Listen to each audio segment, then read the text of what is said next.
My agent was going through some offers, and then she said, and here's a weird one. I remember reading it and then thinking, wow, there's something incredible happening between these pages. It's not your typical Hollywood fare. It's new and it's different. And reading the script, it made absolute sense. Make a film of it with a group of actors playing several parts. Oh, this is going to make a heck of a dinner party story.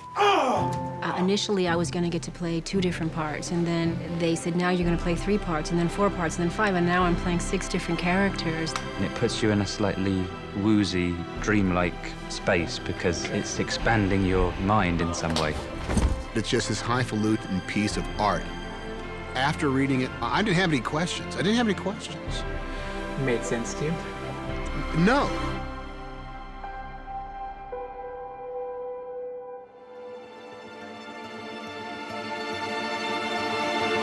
We live in this age where everyone tries to separate thrilling and exciting and romantic from ideas.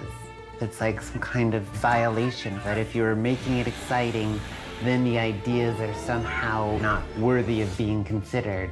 As we say in Germany, we have the separation in I and U, which basically means serious or entertaining, never both. I remember looking at my co-directors and saying, I can't believe we're actually going to make this movie. I mean, you don't get to make experimental, big-budget movies. Welcome to Neo Soul. So much of the movie, thematically and in the book, is about this transcending of boundaries. And we thought that it would be neat to try to transcend time and space and storytelling and genre. There's a thriller. An escape movie. You know, dystopian future. Film noir. Period films. Science fiction. Comedy, really. You've already eaten your pudding! It's 6 stories set in vastly different periods. On one page, you'd go from 1851 to 1974 to, you know, a bit of the Road Warrior. These lunatics who made The Matrix are making this enormous film, and they're offering you 6 evil cameos. So I took a look at it. I genuinely would have played a donkey in this movie because I was so excited about what they were just trying to achieve. It's a hugely brave task to take it on. Action! It's exciting in every way, and it hasn't been done before. It's not just another film. It's really quite challenging. Challenging is a modest estimate of it. Logistically, it's really difficult. It's like 6 books, all intermingled in one story. If one crew shot it, you'd be doing it for 7 months. We had to do something different in terms of being able to put the pieces together. The best idea was that Tom was going to do 3 stories, Lana and Andy do 3 stories. And then how that works and how you make that work was very complicated. When I found out that it was going to be 2 directing teams, 2 units, I thought, wow, well, I don't know how that's going to work, but I trust that it's going to work. But if you change one of the unit schedules, then suddenly that affects the other unit because, oh, well, we've got to change our schedule, so now suddenly we need Jim Broadbent this day, and the other unit was planning to use Jim Broadbent that day. It must be a logistical nightmare. The whole creation of a schedule took months and months to figure out. Okay, for rehearsal, clear back. It seemed like a mathematic insanity.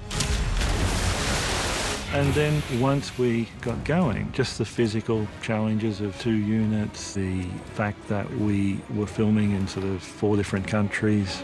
Which means that actors are one day on this unit, and the next day on that unit, and the next day they're back on this unit. This morning I had my throat slit by Hugh Grant, and we all jumped ship, literally, onto the boat. It's a very tight, interlocking Rubik's Cube kind of schedule. There's so much going on in this film. You've got Doona playing Tilda. You know, so you've got Susan Sarandon's an Indian man. Today we've got Jim Sturgis playing a Korean. How do we do this? And we've got 3 weeks to do it in.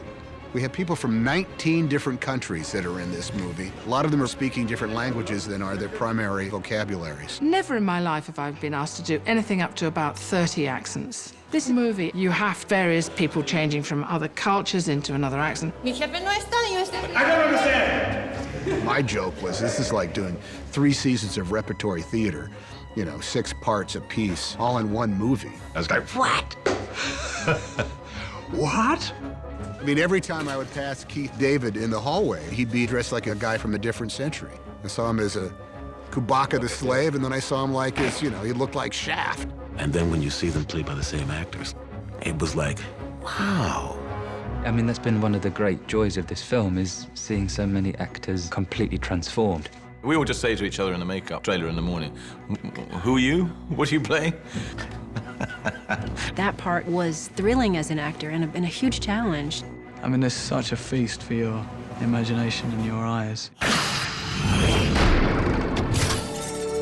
I think the films that are widely admired and revered, in fact, are revered because they're rather like Trojan horses. They're compelling, they get inside you, they make you cry, they make you jubilant, yet they're also packed inside sort of little Greek soldiers, little ideas. It's a good tagline. Cloud Atlas will butcher you in the middle of the night while you're sleeping.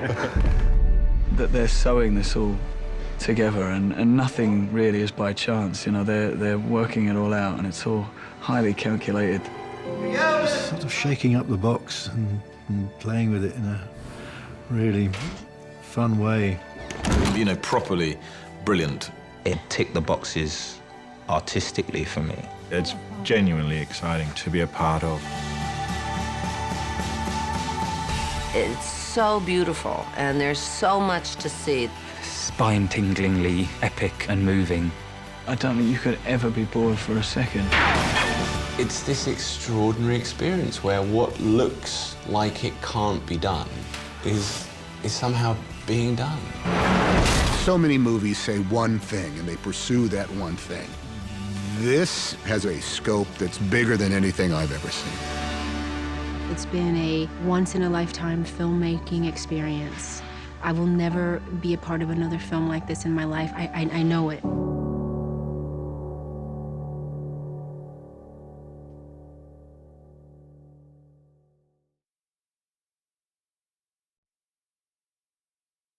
Our lives are not our own. There are 6 stories. Set in vastly different periods. Past and present. From 1851 to 1974 to a dystopian future, every one of them is connected somehow. As each story evolves, you start to see how they all link, and that's incredibly exciting. It's such a feast for your imagination. We birth our future.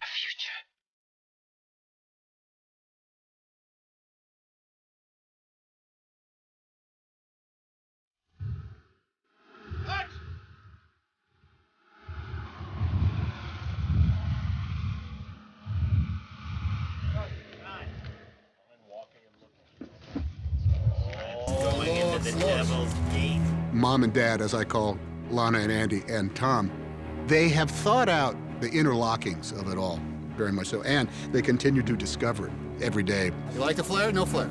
Flare. Boom, boom. I don't know really how they did it and how they kept it all straight. We work from dawn till dusk. As soon as you broke out the plot elements and the character elements of every story, you saw how similar they were. What are you reading? Old letters. And how often you could use a setup in one story and then the payoff in another story. Discovering this was the real exciting moment. I mean, when we discovered that we might be able to tell several stories, create a narrative arc all the way through without any repetition and really make it work. That felt suddenly extremely exhilarating because it felt super abstract and still possibly coherent to watch. My dearest Sixsmith, I shot myself through the roof of my mouth this morning. There are so many moments where the cuts between the scenes are so meaningful and poignant. And what starts to happen is you get the sense that, in fact, it's not just several souls that are being reincarnated, but it feels like it's all just one. It's a very peculiar birthmark. My little comet. Cloud Atlas was structure-driven. Each of the 6 worlds is a different type of story vehicle. There's the journal of Ewing. Friday the 15th. And letters. By the time you read this, I will be on my way to Edinburgh. And the airport novel. Yeah. What would Dad do? And then the film. The last one, when all of this technology is gone after civilizations you're left with what we had in the first place. It's the campfire yarn.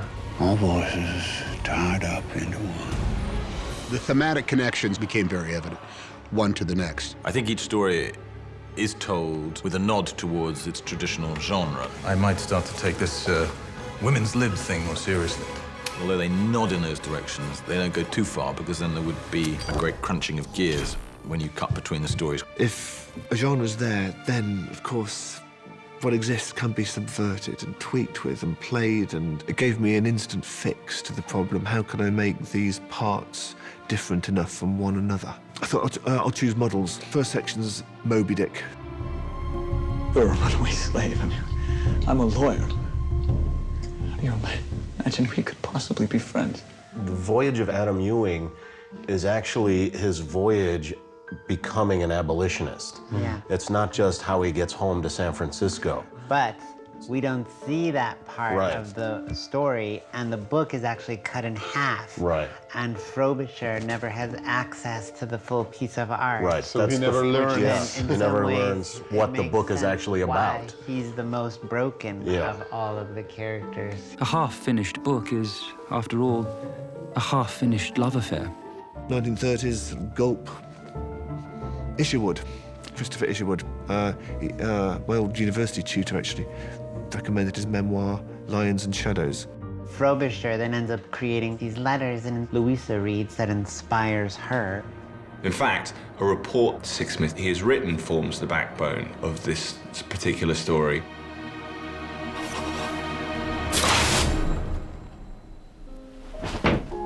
Louisa Ray is supposed to be sort of, you know, a classic mystery piece set in the 70s. It's operated like a film noir. I hope you realize you just said exactly what every character in any decent mystery says right before they get killed. Good night, Javier. It'll have the afros, a shaft, and the big American cars squealing around San Francisco. Read some airport thriller books whose names I no longer remember. Ultimately, her story becomes a book. Which Timothy Cavendish Reads almost like a Bible over and over in the Aurora house. You're breaking the bloody Anti-Incarceration Act or some bloody thing like. Oh! I am Nurse Nukes. It's the most comedic, if you like, of all the stories. It has slapstick elements in it. Cavendish! Well, I'm starting to get onto home turf now, so I kind of didn't really need the models. There is a method to this tale of madness. What Cavendish wrote has become the great words of wisdom throughout all time. He's a great literary model, a philosophical hero to a future generation. And the way he's presented is by me in this really bad TV version. I will not be subjected to criminal abuse. And actually, for the future, you can't be wrong. You can merely be, it's a big merely, you can be internally inconsistent. That will pop the bubble of science fiction. By having actors play multiple parts, you actually get to see what happens when Adam Ewing, played by Jim Sturgis, goes off and becomes this abolitionist crusader.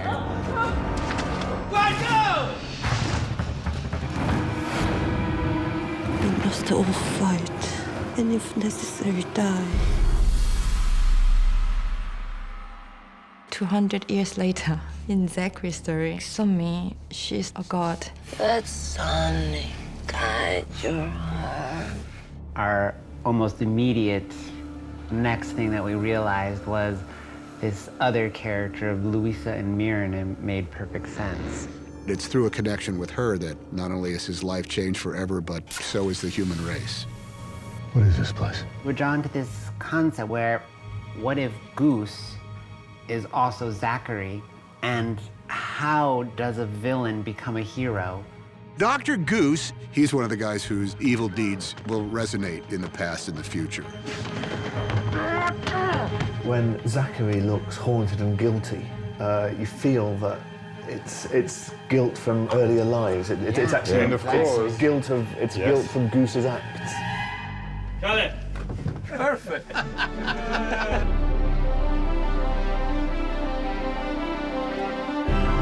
What I have learned is that writing the book itself was a walk in the park, infinitely easier than making it happen on the screen.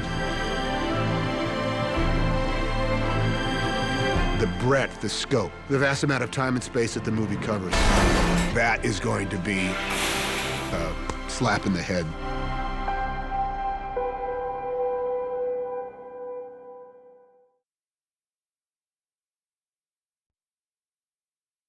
There are whole movements I wrote imagining us meeting again and again in different lives, different ages. We have a sense of chronologic experience in the movie that is outside of logics. Just trying to understand why we keep making the same mistakes. You dissolve the idea of time, and our happy endings can be both past and future. I believe that if you, dear reader, can extend your patience for just a moment, you will find there is a method to this tale of madness. I honestly didn't think this book would ever be filmed, so I didn't have to make things easy for you. By taking a slightly experimental structure, you made people connect to it as a whole novel instead of 6 stories. We thought we could emulate that in our medium. Well, for what it's worth, it's gorgeous and it works.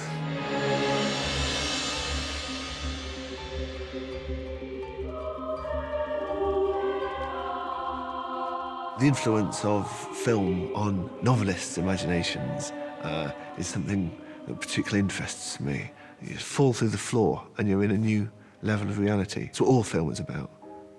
Just making another one, that little magic rectangle in a movie theatre or on your TV screen, and you're in the room, yet you've gone through into this other place at the same time. How does that work? I heard it in a dream. I was in a nightmarish cafe, and the waitresses, they all had the same face. I sort of feel like a provider of stem cells, which the directors have then sort of grown into their own desired sort of organs of the scenes. And into an abomination. Even the conception comes in stages. First part of the conception, probably 21 at Kent University studying English, and I read If on a Winter's Night a Traveller by Italo Calvino. It's a sequence of interrupted narratives, and you want to find out what happens next. And only once I got to the end did I realise that I never would. That was frustrating. And I do remember thinking, well, what would it be like if you now put a mirror against these books and then played them out in reverse order? So this sort of slow forward, backwards process. That was Cloud Atlas. The origin story was set of V for Vendetta. We were shooting with Natalie Portman, and she was sitting on the set, totally engrossed. I was like, oh, what is that? And she was like, oh my God, this book is amazing. I read it that weekend, and it blew my mind. Even when I was writing my first manuscript for Cloud Atlas, I was thinking, I can't write a novel, they're enormous. But what I can do is a page, what I can do is a scene. Sentences add up to paragraphs, paragraphs add up to scenes, scenes add up to sort of chunks, chunks add up to chapters, chapters add up to novels. Okay, that's how I write a novel. Tom and I were doing some publicity for perfume, which is the first time we worked together, and he was telling me and his girlfriend Marie about it very excitedly. I couldn't get enough of that book when I first read it.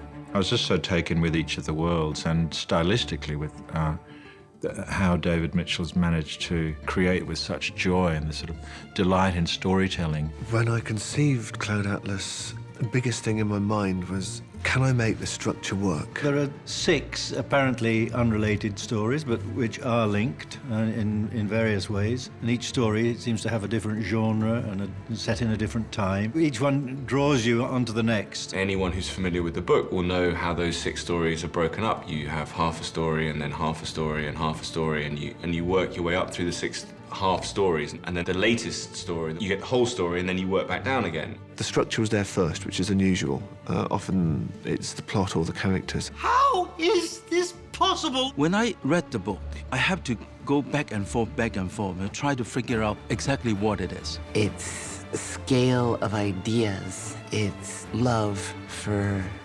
human beings. It's boldness and it's audacity. It took me a couple times to read it to really wrap my head around it. And, but I loved it. I mean, it's like, what a journey. There was really exciting to read. As soon as you got to that point where the sentence ends and you realize that, oh, this is, I have to keep the whole picture of this book in my head. I had, in fact, read the book, and I remember thinking at the time, I wonder if they'll try and make a movie out of it. It doesn't really seem possible. And what if no one believes? Someone already does. Everyone who reads the book says, this can't be a movie. It's impossible. It's impossible. The relative complexity and the structure of the novel and how you sort of take that down to a single narrative. We knew that for us, the book couldn't be literally translated into a film. You couldn't shoot these discrete stories and then make these exact cuts to a film audience because the medium is so different. The question was, could the book even be turned into a script? We all spend, whatever, 8 or 9 hours a day just sitting, looking at the novel and creating a blueprint of what it could be. You would have each of the stories lined out and they would stretch, some of them would stretch further than the others. And so we were like, oh my God, look, these are happening, these two moments are happening almost precisely in the same plot if you were to just put them, sandwich them on top of each other.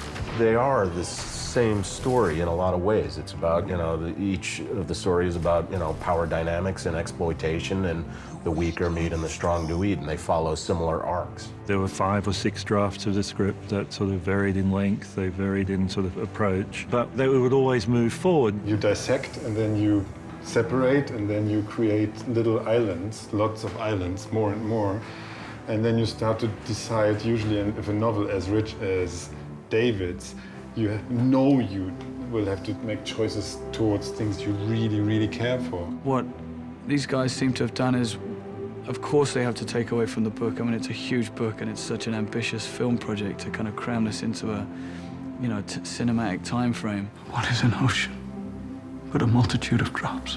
Whatever they seem to take away, they seem to add something from the other side, from the visual medium, from, playing around with the ideas of the themes in the book and actually sort of bringing them much more to the forefront and to life. One of those elements was that we treated the whole thing of reincarnation differently, and that our reincarnation subject, which was in the novel very strongly related to the appearance of the comet, that we distance ourselves a bit from the idea that these are actually reborn characters, but we're trying to relate them more through, let's say, artistic production that comes out of them or is related to them. One of the breakthroughs for us was that you have to abandon the idea that it's 6 stories. It's one story. Each of the stories is reflecting on one another as you go through the entire movie. Actually, structurally, you wrote the 6 pieces as single stories and then cut them in half. Yes, I did. I knew where sort of the cliffhanger moment would come. But yeah, I wrote them in sequence in the order that you get going into the middle of the book. And then spent 20 minutes with a cut and paste facility on my computer. 20 minutes. I know. Don't hate me. 20 minutes. That's about what it was for us. 20 minutes. It is left field adaptation of a huge tome that has a very specific kind of like bell curve structure to it. It rises up and comes down. And yet they took this huge deck of cards and shuffled it all together. It's Cloud Atlas 2.0. David Mitchell did the first thing, and they used the architecture of cinema in order to make it so that it is far from being an episodic piece of work. It's all this sort of space project size operation that any movie is dedicated to making another level of reality in that little magic rectangle just glowing there in the dark. What an amazing species we can be sometimes.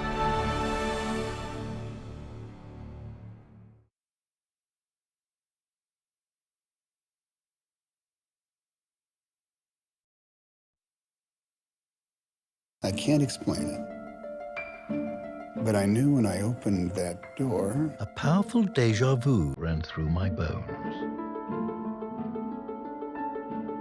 We all play 6 roles. Sometimes I'm the hotel manager. That's one of my roles. But key scene. It's a type of fun that you don't get to have in movies. Selfishly, it's ridiculous amounts of fun. professionally, it's a ridiculous amount of work. The idea of making a movie where one person got to play 4, 5, sometimes 6 different characters really excited me. How does it feel? You really get excited when you sit behind a character and you watch the range and the different subtle little things an actor can do to change the meaning of a performance so profoundly. There's just so much going on in this film. You've got actors playing different characters. Some in prosthetics, some men are playing women, some women are playing different nationality, or men are playing different nationality. It's all completely crazy. It seems almost completely impossible.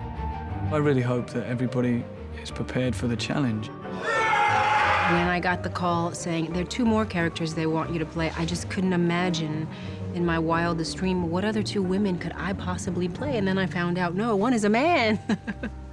And then one is a Jewish German woman. And I thought, wow, I never would have thought those would have been characters offered to me. So I just got more and more excited as the days went on. Cut.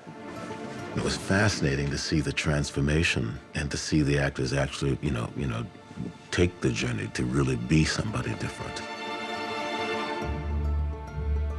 The fact someone is offering me the part of a 23rd century cannibal chief, for that reason alone, I'm doing this job.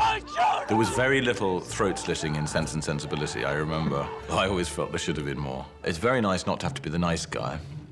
Evil's always more fun. He says hello.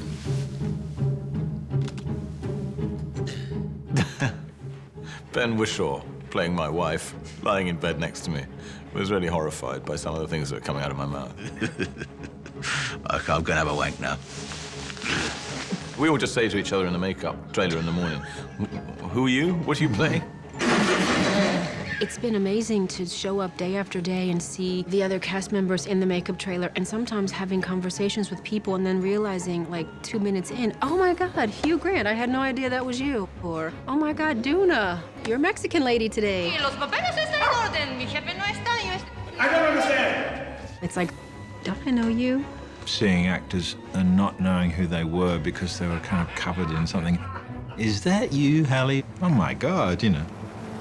It was like a crazy masquerade ball where all these actors would walk past each other and they wouldn't know who that was. And they would come to you later and say, who was that? Was that Jim Broadbent? It's a whole dimension for the audience to enjoy. And I think people enjoy seeing actors and taking on different characters. I think that's part of the fun of acting and part of the fun of the audience as well. Cankerous witch! As actors, you've got to jump in and be incredibly brave. Seriously, I would put on nose and chin and whatever else they asked me to do just to be part of the whole trip of it. Having the courage to stand up and be who you are, so in a funny way, underpins the book and the film. I didn't shave my legs. But I've never been in a fat suit and a dress. To transform into someone who looks completely different from me, it was a great experience. The way it impacts the work that we did as an actor, it instantaneously, I found, put us in a direction for the voices. Who's your daddy? For the physicality of it. You cannot dress up as Dr. Henry Goose and not talk like Henry Goose and sound like him. There's something about the way each layer of the character is put on, and it's about a 4-hour process. You know, I forgot that this stuff has been applied to me. It feels so natural. After a while, I just... For myself, I could look in the mirror and already be well down the road to finding, you know, what the master gestures are going to be, all the little tricks of the trade. The challenge was to sort of set aside your ego in a way. Everyone's having to deal with sort of serving something that's bigger than you. I was nervous about playing a different race and whether that would be acceptable or not. But that nervousness was overridden with excitement, you know, and the challenge of being able to do it. But then I realized that in the world that we had created, it was perfectly acceptable. Stay close. Fabricants get snatched here. Cinema is about performance, obviously. That's what's so exciting about the job, because it's really relishing what actors can bring to the roles, and it makes complete sense in the nature of the novel. This was really something groundbreaking in my career, to be able to transcend who I really am and be in the body of someone else, of a different time and ethnic group and space. Now, the movie is about transcending barriers, and even just in the way that we approached having multiple actors play it was in itself a transcendence of a barrier. Can't even believe I agreed to do this. Whatever you do, don't look back. This whole movie is an actor's dream, not only to play with different characters, which is wonderful. I am General Anko Akis, but also to play with such a wonderful group of actors. They want the explosion, the chaos and carnage. There are various star vehicles where the leading actor has played several parts, but where the whole raft of actors will be playing a raft of characters is quite unique. Very well. Let's see you lower the main topsail. Actually, it's hard to think of any film that's done it at all. This project ended up being this kind of dream team of actors. I mean, they're all so good and so beyond what you normally get as an ensemble. It's always going to be special, and I'm going to always remember the experience and everything I got from it and all the lessons. I'll drink to that. Nobody just comes on and has a version of that is familiar of them.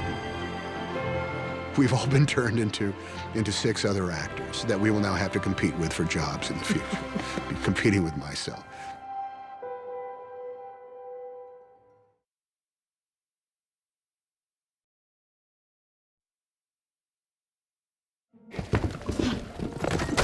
It's almost as though the rules of cinema and the style of our directors are going to be the physical thing that unifies what the entire story is.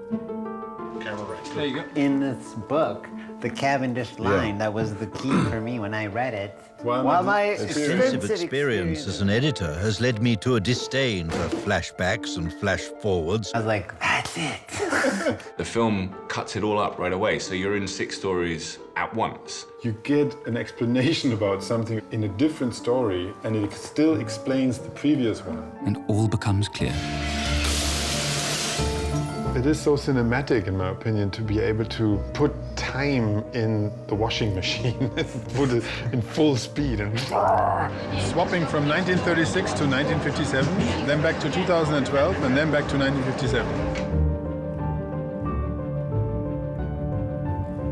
There's a momentum that builds up from these interlocking stories where one story is sort of blending into the next, and the energy from one story is sort of feeding the next story, so they slowly start to feel like one thing.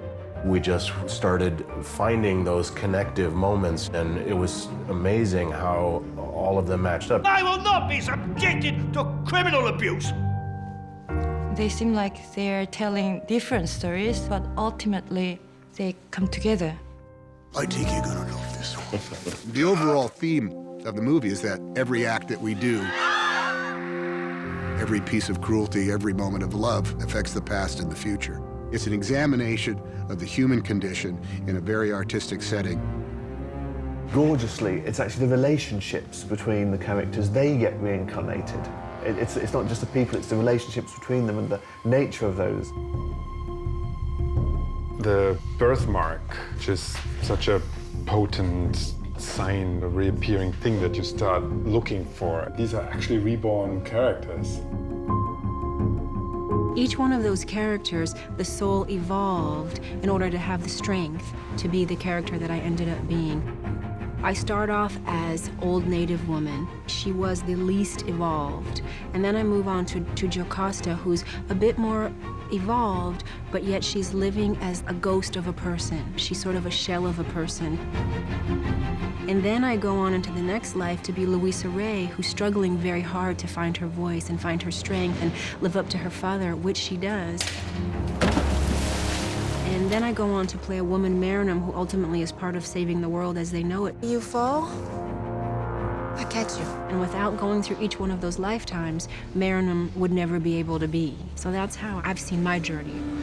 You fall, I'll catch you. Tom's characters do really not succeed. I mean, either they get beaten up or he really fails in trying to change. The greed is not completely vanished out of his soul. There's still some dark shadows. He has old Georgie telling him Goose's own ideology, which is the weak are made as the strong, do we? And when Goose is unmasked as the poisoner and the killer, that's what he tells Adam Ewing is his philosophy. That defines every relationship on God's green earth. Sorry, kid. The weak are meat and the strong do eat.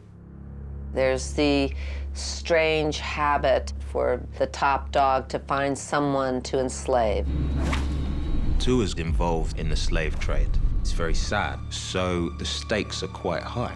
Are we saying that nothing ever changes? So people have to come back and do it all over again? Is that the movie we're making? Of course, there's women who aren't listened to and aren't valued. And what does he have to say about the nature of women? Some souls never get better like mine. In fact, in some ways, they get worse. Profit is always a big component of that level of evil. And so that was all been played by Hugh Grant. The most futuristic one, I am Cannibal Chief. Nasty piece of work who does a lot of throat slitting and a little bit of raping.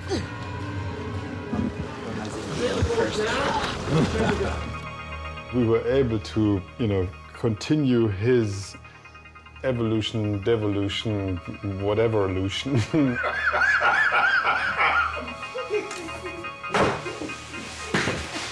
into spiraling towards a character that ultimately is just a cannibal.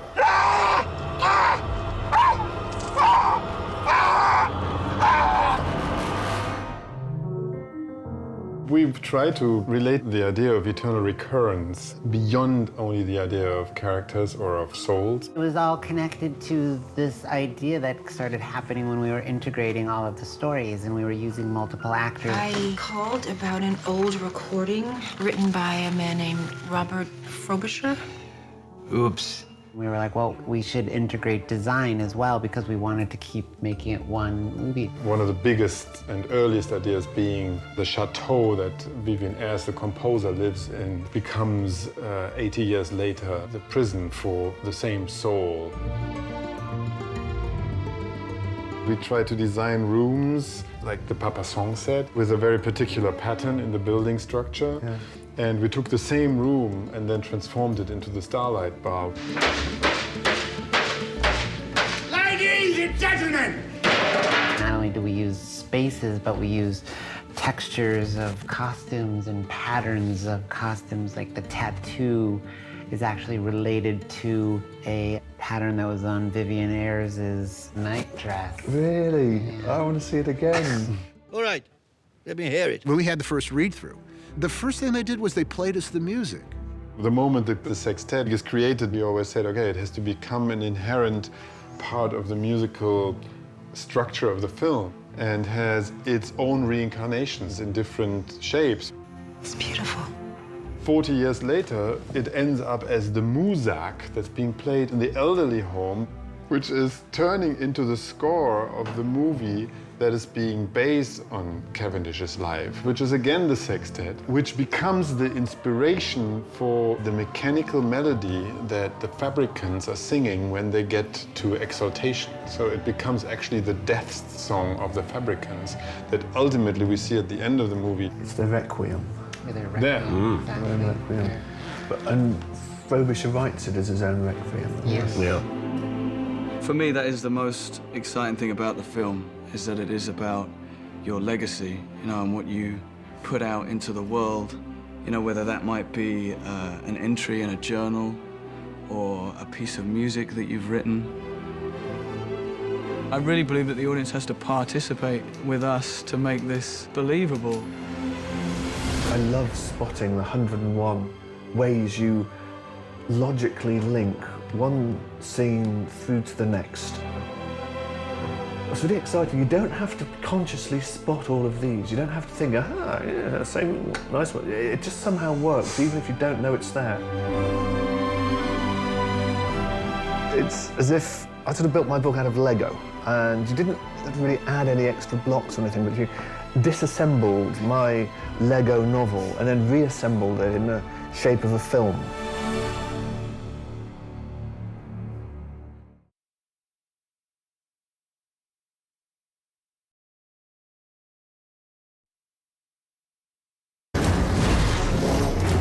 Cloud Atlas is not just a redo or a rewrite of the original source material, but actually a science fiction kind of construction of David Mitchell's original story. To do a special effects film, never done that. I've never worn massive amounts of makeup. They were wanting to push, you know, cinematic boundaries, and that was just hugely exciting. It's a spectacle.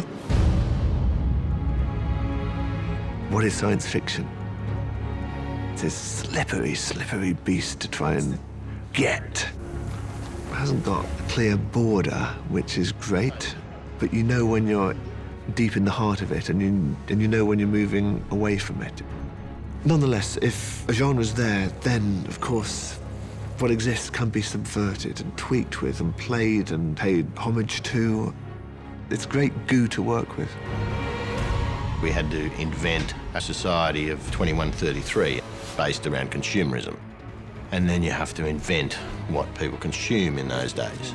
It's also based around the Papasan restaurant, and so what is a fast food restaurant in that period?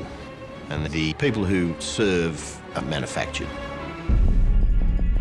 You can write the word fabricant and you produce in somebody's imagination something that is other, something that isn't a human. Fabricants can be excised for this. But as soon as you cast an actress, they're not different. They're just as human as everyone else. So it's up to the actress to create this feeling of other. After I finished reading the book and script, it's strange, but I felt a connection to Somi. This was all new to me because this is my first Western film. She could bring in all these profound, probably even personal experiences and translate them into the character like, ooh, this is weird. Yeah, and that's neat. The insecurity of it is so amazing, moving because it has zero manufactural noise. The fabricant lives at Papasan is no better than slaves. They're not allowed to have any feelings, thoughts, or emotions. And they're like working machines. I think it's about freedom. Through 6 different time periods, there's an awful lot of abuse of slaves going on in this film. This idea that if you kill a fabricant, it's like just kind of changing your car. You get another model. If the enforcers and the DNA sniffers find out about your connection to UNA 939, you will be excised.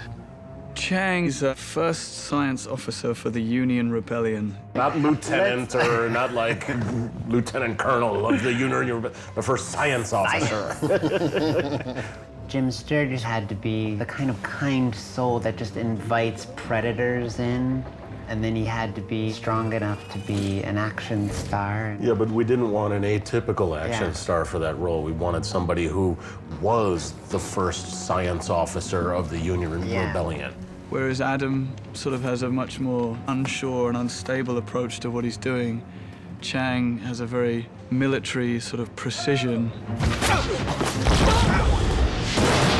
Chang makes Somi become strong and stand up to the world with dignity. The idea that a construct could possibly challenge authority has to be stamped on. May I say you speak consumer surprisingly well.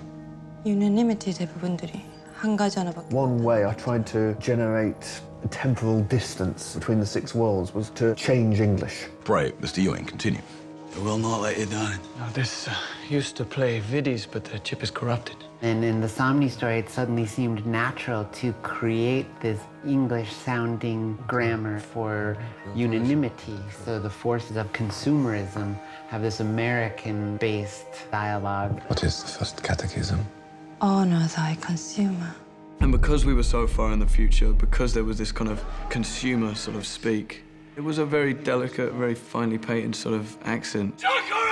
It culminates in the book with the middle section with this Pigeon Valley speak. Feeling our own and you're a real kowtow. This kind of like 6th generation of whatever we're speaking right now Because it feels like a break in civilization, and that's what we wanted. We wanted the fall to represent this fall in language.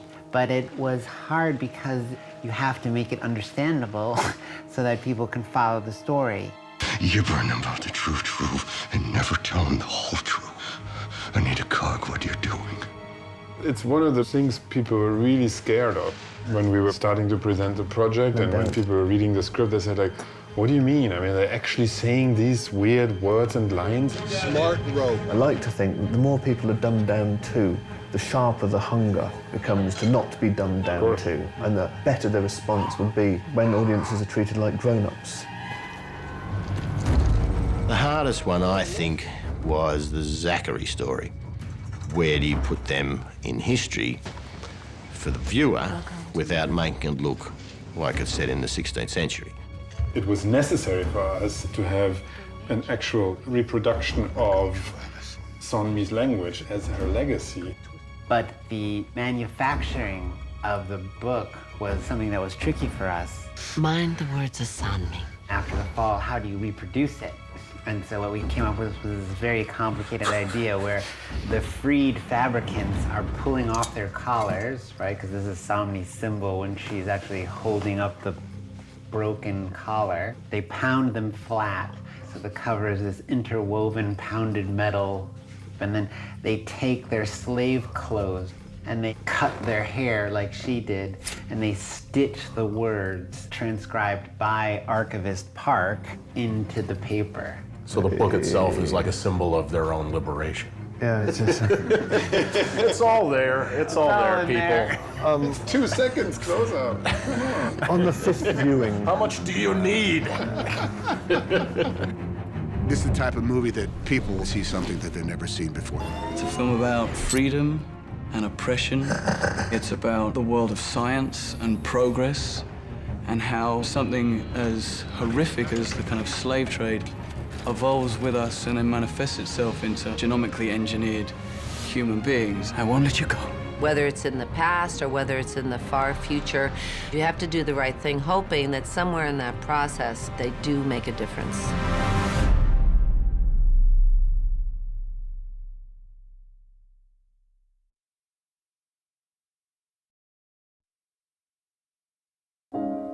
I had been here before, another lifetime ago.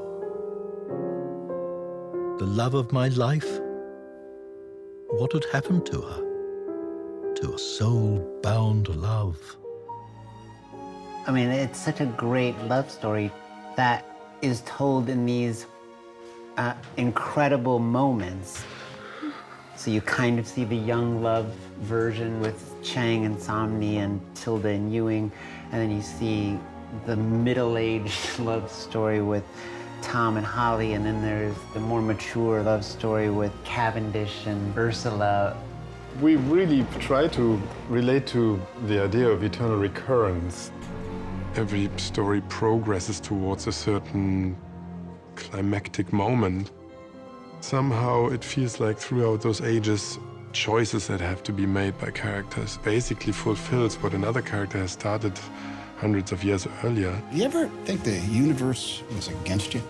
There had to be a meta-narrative to the whole story that we could say, okay, well, let's start off with a character who is a pure predator, and then over the course of the story, encounters someone who they fall in love with, and then they sort of change, and then they become the Comet character who can actually change the world and potentially make the world a better place.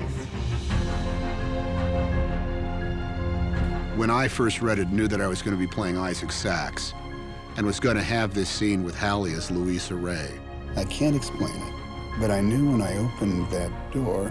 that he knew he was going to meet somehow the woman who's going to change his life. Uncle Zach!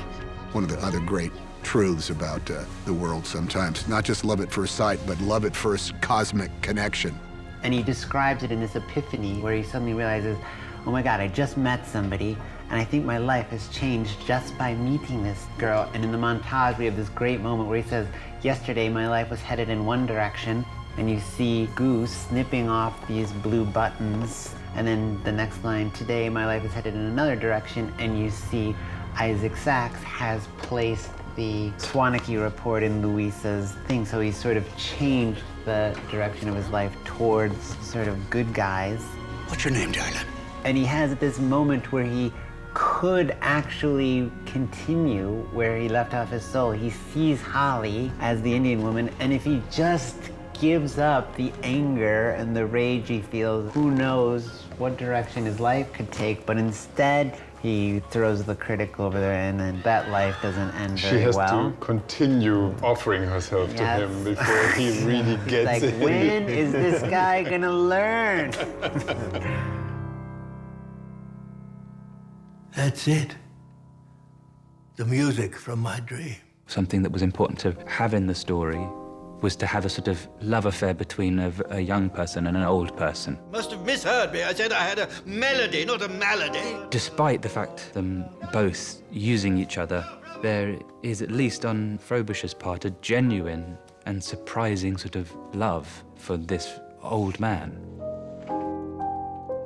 You know, against that backdrop, you also have his real lover rushing to try and save him from what is ultimately, you know, a doomed life.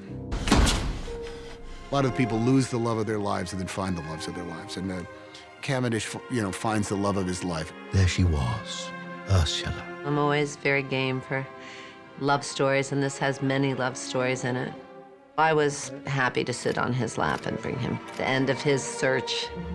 I love that Frobisher, Ben Whishaw, sleeps with Jim Broadbent, Ayres' wife, and then Frobisher comes back as the wife that Cavendish, Jim Broadbent, sleeps with. Did you follow that? When he's lovemaking with Ayres' wife, is not making love to her, but actually lovemaking with her husband in his mind. Because well, she is too. They're both projecting on this other guy, so they're using each other as a surrogate. And also, interestingly, those two characters play comets in both of their respective chronological time periods. So Ben Whishaw as Frobisher is a comet, and Ayres is rubbing up against him. He wants his comet mojo, and that sort of story ends tragically. And then Georgette comes back, and Cavendish is the comet, rubbing. and he's trying to get that mojo back as Georgette.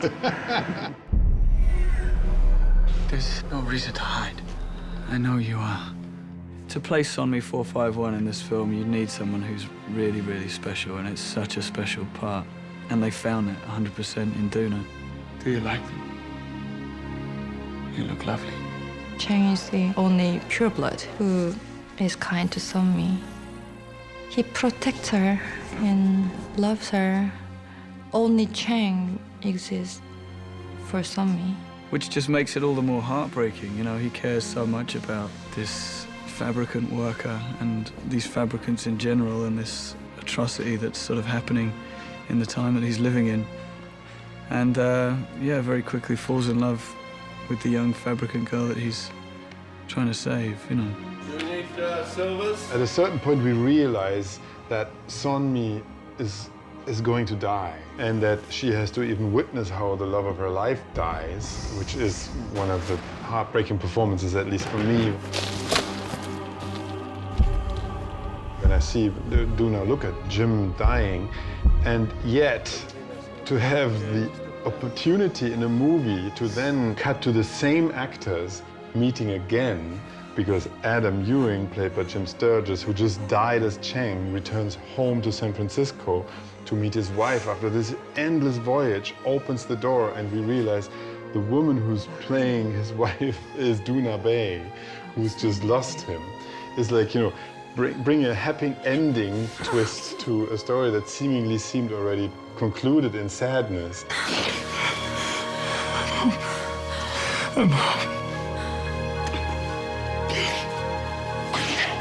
It was just such an honor to play both of these characters that really represented love, kindness, and sacrifice. You have to believe at any age, at any time, love can have an impact on your life. You have to believe in this forward motion, that no matter how bad the contraction is, no matter how bad it gets, there's still something that is forward of where we had been before.